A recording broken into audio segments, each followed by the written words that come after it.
देखो, लोगों को अक्सर इस चीज़ में बहुत कन्फ्यूज़न होता है कि कूलम्स लॉ का दो फॉर्म होते हैं। सबसे पहले एक स्केलर फॉर्म होता है जो हम पहले पढ़ चुके हैं, F equal to K Q one Q two by R square. Scalar form के बारे में हम क्या जानते हैं, इसके पास सिर्फ क्या होता है, मैग्नीट्यूड, यानी सिर्फ वैल्यू देगा। लेकिन इसका एक वेक्टर फॉर्म भी होगा जो साथ में हमको क्या बताएगा, मैग्नीट्यूड और साथ में डायरेक्शन। ठीक है, अब देखो मैग्नीट्यूड तो सेम रहेगा, K Q one Q two by r का square. Q one Q two being the charges, q one Q two ये दोनों क्या है, चार्जेस, और आर क्या है उन दोनों के बीच का डिस्टेंस, आर क्या है उन दोनों के बीच का डिस्टेंस। लेकिन ये आर और क्या बता सकता था, डायरेक्शन ऑफ द फोर्स। मान लो फोर्स इस डायरेक्शन में है तो ये कौन बताएगा, ये रेडियस का वेक्टर बताएगा जो आपका वेक्टर की डायरेक्शन है। ठीक है, अब आपको वैल्यू नहीं चाहिए था, आपको सिर्फ क्या चाहिए था, डायरेक्शन। डायरेक्शन के लिए हम लोग क्या यूज करते थे, unit vector pointing towards the direction of force. मतलब एक यूनिट वेक्टर यूज करेंगे। यूनिट वेक्टर क्या होता था, जिसकी वैल्यू क्या हो, वन, जिसकी वैल्यू क्या हो, one, but points towards direction.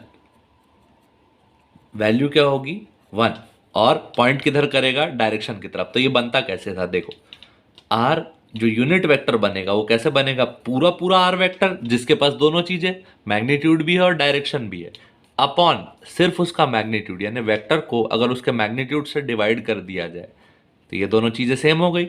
आपके पास जैसे ही डिवाइड हुआ वैल्यू कितनी आएगी, मैग्नीट्यूड की, वन, लेकिन आपके पास एक एक्स्ट्रा चीज बच गई, क्या, डायरेक्शन। क्या बच गई, डायरेक्शन। और इसी की तरफ कौन पॉइंट कर रहा है, ये यूनिट वेक्टर, इसका नाम क्या होता है, यूनिट वेक्टर। तब देखते हैं क्या कि पहले हमारे पास सिर्फ सिंपल फार्मूला था, K Q one Q two by R square, किस डायरेक्शन के अलोंग, आर के यूनिट वेक्टर के अलोंग। ठीक है, लेकिन उसका एक कॉम्प्लेक्स फॉर्म में बनता है जिसको हम लोग ऐसे यूज करते हैं, K Q one Q two by magnitude of R का यहाँ क्यूब हो जाता है और यहाँ आ जाता है वेक्टर, आर पूरा पूरा वेक्टर। तो ये लोग कंफ्यूज होते हैं कि आता कहाँ से है। तो देखो बहुत सिंपल है, इसी फॉर्मूले को यूज करना है। क्या है, F equal to K Q one Q two by R square, unit vector. Unit vector अभी अभी देखे डेफिनेशन क्या होगा, पूरा पूरा वेक्टर अपॉन वेक्टर का मॉड्यूलस, मॉड्यूलस मतलब उसकी वैल्यू। ठीक है, तो ये हो गया K Q one Q two by modulus of R का स्क्वायर इंटू ये पूरा पूरा R vector upon modulus of R. Modulus मतलब वो इसकी पूरी पूरी वैल्यू। ठीक है, तो ये हो गया, वैल्यू क्या आ गई, K Q one Q two modulus of R का क्यूब और आर वेक्टर। तो यही फॉर्मूला जो लोग यूज करते हैं जब वेक्टर के लिए थोड़ा कंफ्यूजन होता है, तो इसको एक बार ध्यान रखिएगा। ठीक है, इसके बाद हम लोग देखते हैं कि इसका एप्लीकेशन कैसे करना है। हमको एप्लीकेशन समझ में आ गया तो हमारा काम हो जाएगा। ठीक है, एप्लीकेशन अब देखते हैं।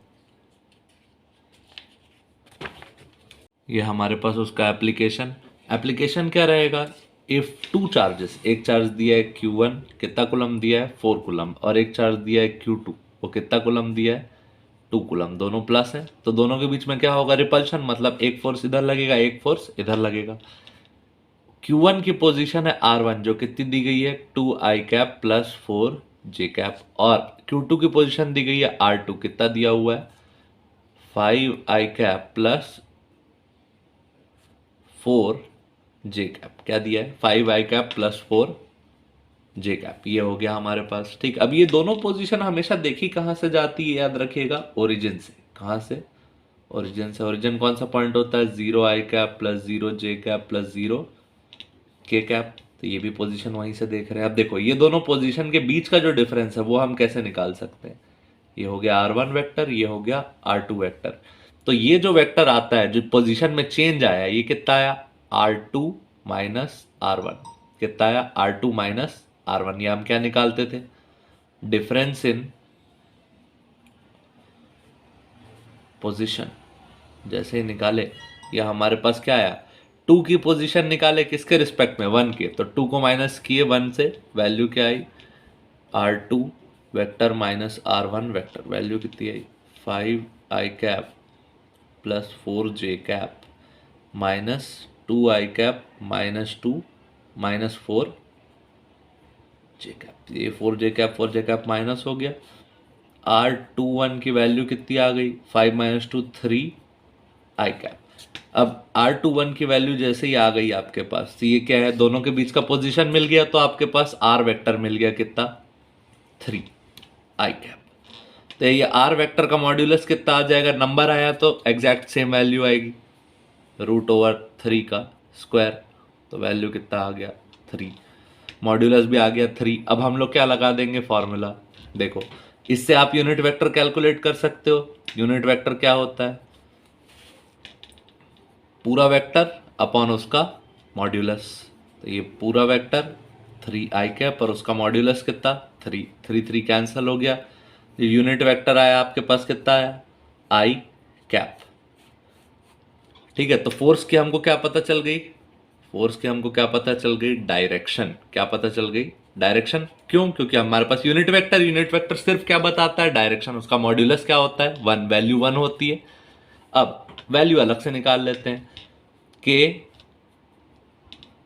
फोर्स की वैल्यू क्या होती है, के Q1 Q2 bye R square. जैसे ही आपने वैल्यू निकाल ली तो के की वैल्यू कितनी, 9 into 10 power 9, 9 into 10 power 9। Q1 की वैल्यू कितनी 4, Q2 की वैल्यू कितनी 2। आपके पास जैसे इक्वेशन में आप डाल देंगे 9 इंटू क्या हो गया Q1, तो 4 इंटू Q2 2 अपॉन उन दोनों के बीच का डिस्टेंस, उन दोनों के बीच का डिस्टेंस हमारे पास कितना आया था 3, तो 3 का स्क्वायर।